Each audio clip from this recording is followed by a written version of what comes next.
Hey runners, Wayne Calvert here and welcome to another video of the Adelaide 6 Hour Project. This one is all about the actual race, the week leading up to the race, the actual race and how it went, the ups and downs of it all, and also how I go about doing recovery. I hope you'll find this very useful. So Tuesday before the race, it was time to fly to Adelaide with the whole family. So we've driven down, first flight out. I always like to fly really early when I'm on my way somewhere because that way I'm beating peak hour traffic, especially here in Sydney. Parked at the long-term car park. In Sydney, what happens is we park our car and then you get a free bus ride over to the airport. So we get there, we're rolling in the front door of the airport and my wife says, "Where's your race bag?" Now I know I packed it, except I had it in the car with the two kids, and when they jumped out of the car, they didn't bring that luggage with them. So I'm like, no way, my entire race kit, all of my race gear in one bag, sitting in the car. We had an hour and 20 minutes before the plane left. I ran outside, jumped in a taxi, paid the taxi driver just to get me back to the car park, ran into the car park, got my bag, ran back, and this taxi driver was so awesome. He got me to the car park, to my car, and back to the check-in area within 13 minutes. So I was more than happy to give him a nice tip as well. And we checked in, got through, settled in, sat down at the gate, and got on the plane. So relieved, my goodness, so relieved. Got to Adelaide and it was great. We got a taxi over to the hotel where we were staying, right on the beach there. Asked if we can leave our bags here because it was only about 8:30 in the morning, and they actually turned to us and said, "Oh, your room is actually ready." And we were like, "What? This is awesome." Straight up to our room at 8:30 in the morning and just took it easy for the rest of the morning. Started to walk around, went for a walk on the jetty and all around the sights of Glenelg, just taking in some of the atmosphere, which was fantastic. So this left us with 3 full days in Glenelg, and we really treated it like a mini holiday before the race. Every morning I went out running with my son along the foreshore of the beach, and since I've been living in Sydney for the last 20 years, Adelaide has done something awesome. What they've done is for about, I'd say at least 20 kilometres of the foreshore, all the councils have come together and built one long, beautiful footpath, and it's pancake flat. And the whole time you're running, you're just right next to the water. It's fantastic. All I did was I was just doing really gentle, easy 5K runs just to keep the legs moving, keep the blood circulating, but not enough that I need to recover from. We were running an average of around 6 minutes 30 pace. On the way back, stopped, grabbed a coffee and a hot chocolate, down that and started running again. There was a part where all these pigeons in the square of Glenelg was fantastic. I went into the bakery and I bought 6 bread rolls, sat there and started feeding the pigeons, and I couldn't believe it. You had like 40 or 50 of them. I held up my hand, they're jumping up on my hand, they're attacking each other on my arm to try and get the bread. It was pretty cool. I must say I love it. So on the issue of carb loading, how do I do it? If I'm running a marathon, it is very different. I try to go heavy for the day or two right before the race. But when you're doing an ultra race, it's a very different sort of carb loading for me anyway.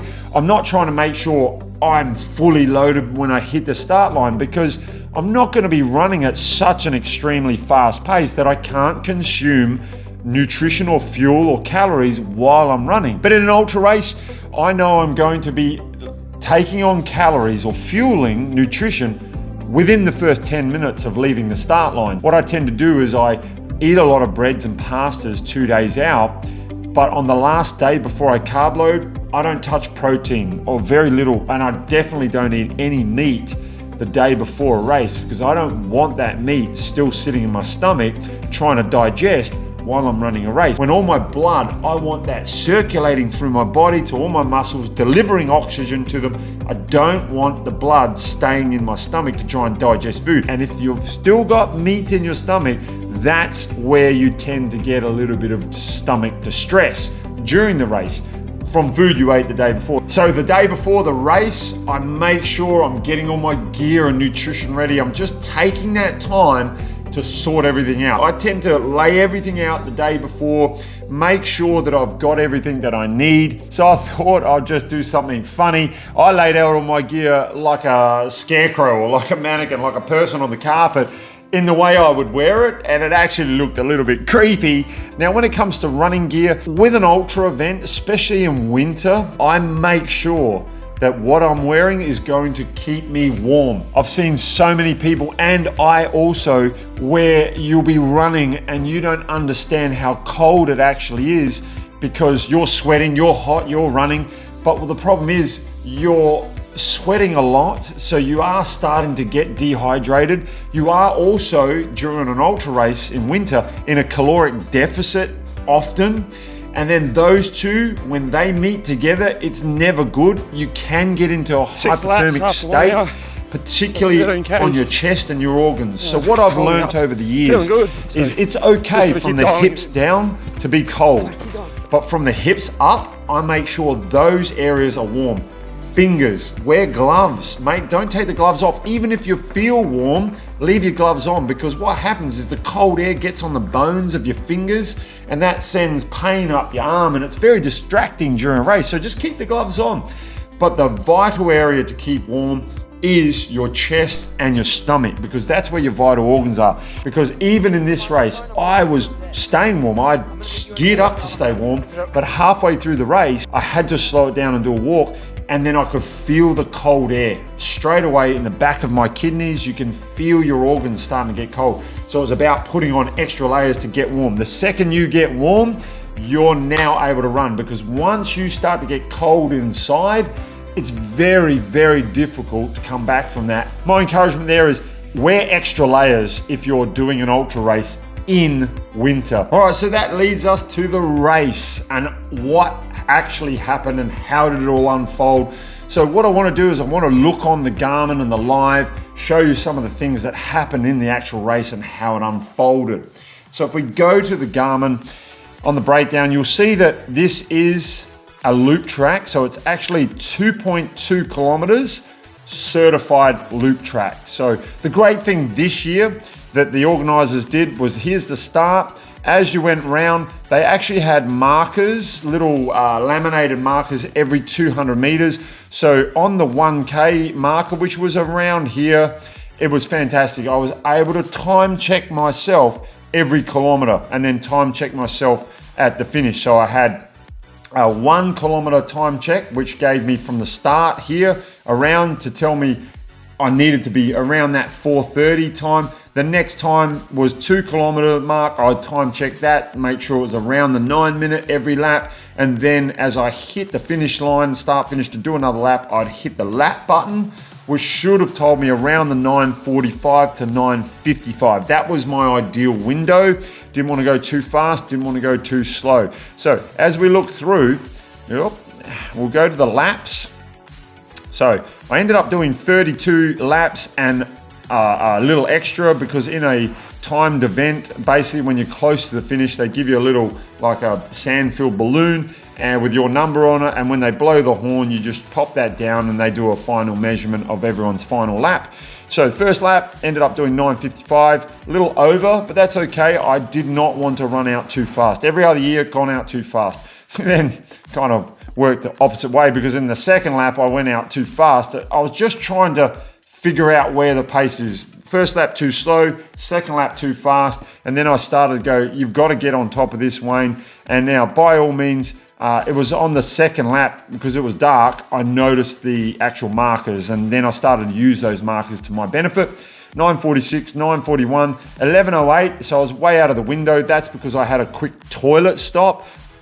Great thing with this race, they've got porta toilets or portable toilets right there at the start finish. So I just quickly ducked in. Kind of funny, because my daughter, who was doing all of my fueling and my nutrition every lap, was standing right in front of the toilet. So it was kind of funny. So all I did was caught back some of the time on the next one, 9:36, 9:42. Another quick toilet stop. It was a very quick one here. Obviously in the morning, you're taking on a lot of liquid. which I'll get into in a minute. So I needed to get that toilet. And there's a certain point with me when I don't need to go to the toilet anymore because my whole body equilibrializes. I think that's how you say it. So basically the amount of liquid I'm consuming is similar to the sweat rate. So I'm not having to go to the toilet anymore. And that was around this time of that 1 hour 20 mark. Then we got back on track, settled in, 9:45, 9:49, 9:51. So you can see I was right within that window, kept that window beautiful all the way until we get down to the marathon. I hit the marathon right here at 3:07. That was the marathon distance, thereabouts. And then I just found things were starting to get a little bit tougher, but I kept it going here. So in this window, you'll see right there in that window, down to the 4 hour mark, it was getting to be a bit of a struggle. My quads were starting to get tight. And it was at this point that I started to realize going for 80 Ks wasn't going to happen. So now it was, well, let's try and get to 78 Ks, which was the record. Then I got further in. So I'll just get rid of these. And then as we got down, we got closer. And then as I hit the 5 hour mark, I kept going, right, which was good. And then I got to the 5 hour mark and I needed to mentally reset. I started to, at that 4.5 hour mark, I started to hit a dark patch. And this often happens to a lot of people in ultra races. You go through this small dark patch. For me, I was trying to get rid of those and not keep it. In hindsight, I had a can of Red Bull there, no sugar Red Bull, so it didn't interrupt my calorie count. I should have taken it a bit earlier. And my son actually called out to me and he said, do you need that Red Bull? I said, no. I should have taken it there, which was about the 4 hour mark. That would have mentally given me a bit of a boost and a jolt and a reset. So instead I had to do a walk. So I walked the lap, I got my whole family together and we walked a 2.2 kilometer lap together. And that was fun. I put a jacket on, got warm, made sure I was warm, mentally reset, had some fun with the family. The only downside is because I'm down to a walking pace, in the time it took us to walk 1 lap, I could have run 2.5 laps.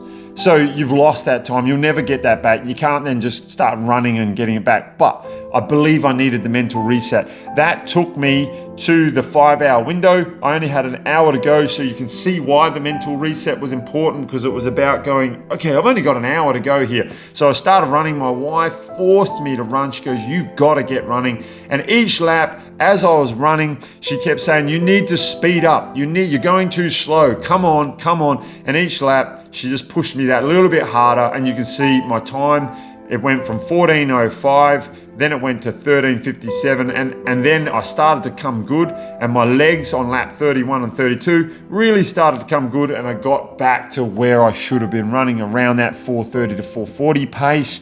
And it felt great. So I finished strong, I finished well. The nutrition was beautiful. My daughter was handing me a bottle on every lap. So what I would do is I'd set out all my nutrition the night before. I measured everything exactly. So I was going 320 calories per hour. I had a 750 ml bottle of pump, and all my daughter would do was had all the nutrition in that bottle, squeeze a little bit into a gel flask. We had a line on the gel flask, and what would happen was every hour I would go through 6 of those gel flasks, consume the 750 mils of a fluid, consume the 320 mils of calorie, didn't miss a beat, and it worked perfectly fine. And every lap I would throw the empty bottle on the ground and grab the fresh bottle out of her hand. That way I could just keep going and going and going. So with an ultra event, managing your nutrition is the key to finishing well. Yes, sometimes there are races where I don't have any dark spots, or we don't have any bad spots, or your legs just hold up, and that's fantastic. But on the days you do, you can't really avoid that. But the nutrition, if you get your nutrition wrong in these races I've found over the years, it's very difficult to come back from.